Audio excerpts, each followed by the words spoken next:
donde se llevan a cabo los experimentos con platillos volantes. Entre mis diversas fuentes de información, la principal ha sido Bob Lazar, el cual trabajó sobre uno de los 9 platillos volantes allí custodiados.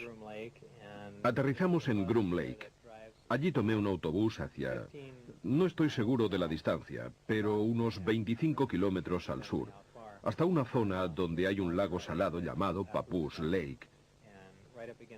Y justo en la ladera de la montaña se encuentra el área llamada S4. ¿Qué sintió cuando entró allí por primera vez? Parecía todo muy militar, no un ambiente científico. Había muchos controles, con niveles máximos de seguridad. Se fuera donde se fuera, había que ir acompañado de un guardia armado, incluso al cuarto de baño. Todas las puertas se abrían y se cerraban con una identificación magnética personal. Era un ambiente muy opresivo. ¿Cuántas veces tuvo que entrar en esa zona antes de poder ver el vehículo volador? Creo que 2 o 3, quizá 2 días antes de poder verlo. ¿Qué sintió la primera vez que vio el objeto? ¿Qué sentí? Bueno,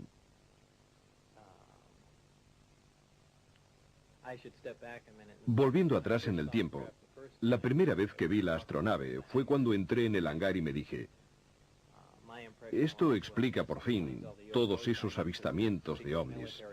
Es un vehículo militar secreto en fase de experimentación y ya está. En realidad fue la segunda vez que lo vi, al entrar en su interior, cuando me di cuenta de lo que estaba sucediendo. Es decir, de que se trataba de un vehículo extraterrestre. Obviamente, esto sucedió después de haber leído todo el material informativo. Y entonces, en ese momento cambió todo. Era una sensación distinta, algo inquietante. Me sentía como un intruso.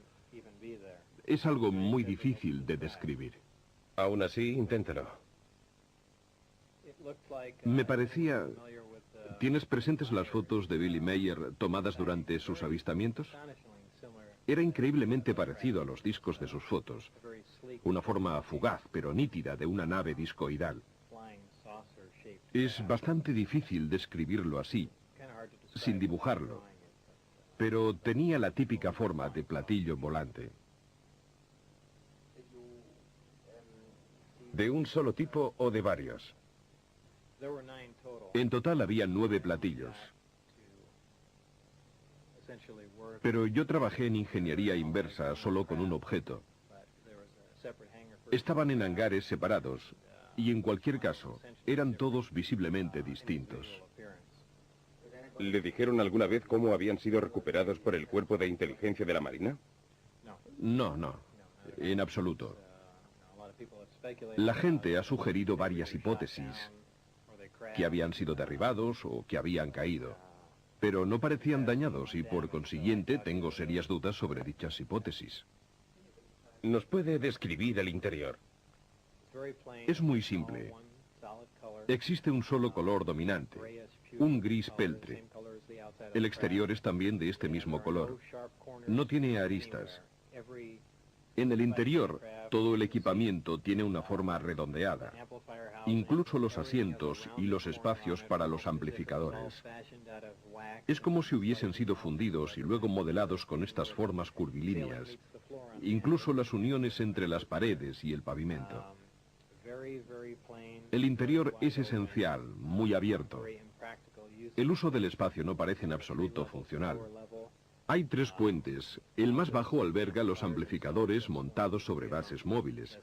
En el puente central, desde donde se accede al interior de la nave, están los asientos y los amplificadores. Y luego está el puente superior, un sector limitado al que yo no tenía acceso, no sé qué podía haber allí.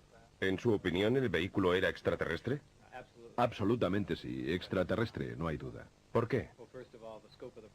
En primer lugar, el objeto del proyecto era analizar la nave. Si se hubiera tratado de un aparato de Estados Unidos, no habríamos perdido tiempo en tratar de entender cómo lo habíamos construido. En segundo lugar, por las dimensiones del equipamiento interno, por el tamaño de los asientos y por los materiales utilizados, absolutamente desconocidos para nosotros. Y por último, por el carburante, el elemento 115, que en realidad no existe. Estos datos han de sumarse a las informaciones que me fueron facilitadas, en las cuales se indicaba claramente que se trataba de una nave extraterrestre.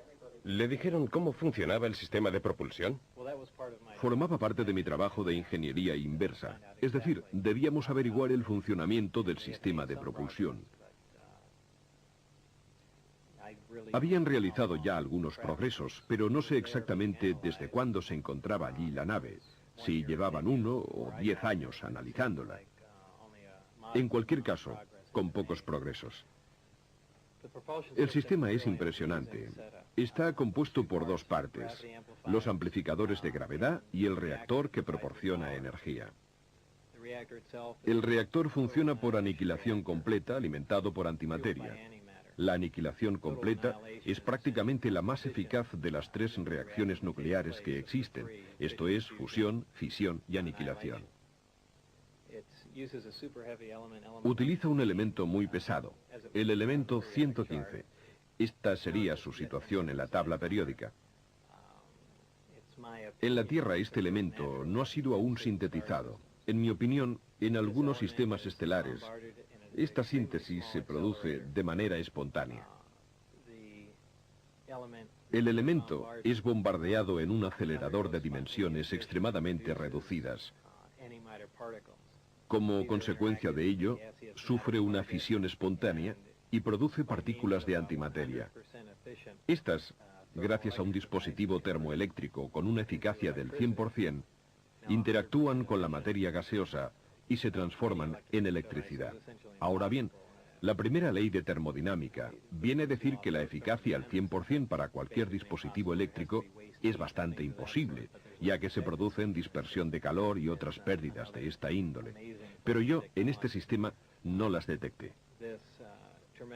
Es una tecnología absolutamente asombrosa. La increíble cantidad de energía que genera el sistema alimenta los amplificadores y, como producto secundario del bombardeo del elemento 115, se genera un fenómeno interesantísimo, es decir, una onda especial, la denominada gravitacional A. Esta onda viaja de un modo muy similar a las microondas. Se aplica a los amplificadores gravitacionales y mediante la corriente eléctrica generada por el reactor es amplificada y enfocada. La señal amplificada de este modo se torna ligeramente afásica y gracias a esto es posible atraer o rechazar cualquier cuerpo gravitacional. El vehículo es capaz de despegar, incluso utilizando un solo amplificador. Esta nave en concreto está dotada de 3 amplificadores, y cuando activa un solo amplificador para alejarse de la Tierra, utiliza la denominada configuración Omicron. Para viajar por el espacio, la nave gira sobre un lado, enfoca los 3 amplificadores en un único punto situado a enorme distancia, y luego se imprime máxima potencia a los amplificadores y al reactor. Prácticamente estiran el tejido del espacio, distorsionan el espacio-tiempo y lo atraen hacia la nave, que de esta manera se halla en condiciones de cubrir enormes distancias en un lapso de tiempo prácticamente nulo.